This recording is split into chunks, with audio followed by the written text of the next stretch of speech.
Social media में पूरा खुलासा हो गया, तथ्य सामने आ गए, तो सरकार को मजबूरन इस परीक्षा को रद्द करना पड़ा। लेकिन सवाल ये उठता है कि पहली बार नहीं हो रहा। दूसरा, लगभग 22-23 लाख बच्चे जिन्होंने खुद, उनके परिवार वालों ने इतना त्याग तपस्या से मेहनत करी है, और आप सब जानते हैं इस एग्जाम की तैयारी के लिए लोग ट्यूशन्स पढ़ते हैं, क्लासेस लेते हैं और अपना पेट काट के घर परिवार वाले लोग इन बच्चों की मदद करते हैं। सवाल ये है कि जब पेपर कैंसिल हुआ है तो जिन बच्चों ने ईमानदारी से ऑनेस्टली एग्जाम दिया था उनका क्या हाशर होगा, और इस पूरी व्यवस्था पर सवाल खड़े हो गए हैं। जब नेशनल टेस्टिंग एजेंसी बनी थी तब कहा गया था फुल प्रूफ हम इंतजाम कर रहे हैं, और एनटीए लगातार एक्सपोज हो रहा है। और ये पहली बार नहीं हुआ, इससे पहले जब लीक हुआ मेरे ख्याल 2 साल पहले, उसमें जांच बिठाई गई, उस जांच का कोई परिणाम नहीं आया, किसी को दंडित नहीं किया गया, किसी को उदाहरण नहीं बनाया गया। और जब ये पेपर धड़ल्ले से बिक रहा है, इसका एक बहुत बड़ा माफिया है, और मुझे लगता है कि इसका सरगना कोई बहुत ही प्रभावशाली लोग होंगे, क्योंकि इस तरह समय से पहले हूबहू जो गेस्ट पेपर है उसमें लगभग सारे questions without change of comma and full stop वो दिए गए हैं। तो ये बहुत बड़ा गिरोह है। अब पेपर बनाने वाले ने, छापने वाले ने, या एग्जाम कराने वाले, कौन लोग जिम्मेदार हैं, इसकी जांच अब सीबीआई करेगी।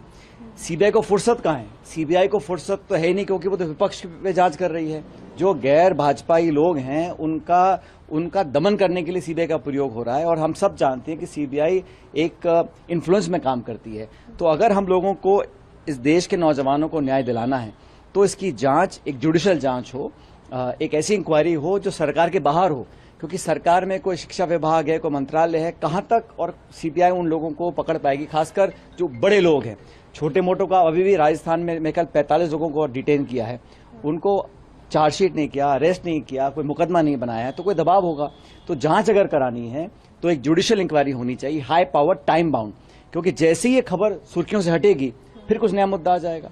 इसलिए सरकार को पहली बात तो संज्ञान लेना चाहिए कि ये बार बार क्यों हो रहा है, और बजाय इसके कि सरकार 24 घंटे राजनीति करे, उनको ध्यान देना पड़ेगा गवर्नेंस के ऊपर। अगर इस देश के नौजवानों का विश्वास इस व्यवस्था से उठ जाएगा तो बहुत बड़ा एक चैलेंज है देश के लिए, क्योंकि ये पूरे जो देश की परीक्षा है इसमें बहुत लोग अरमान लगाए बैठे। पहली बात, देश में बेरोजगारी है। दूसरा, जो लोग पढ़ लिख कर क्वालिफाई होना चाहते हैं उनके साथ धोखा हो रहा है, और बार बार हो रहा है। तो कौन जिम्मेदार है? आखिर अब तक सरकार में किसने इसकी अकाउंटेबिलिटी एक्सेप्ट करी है?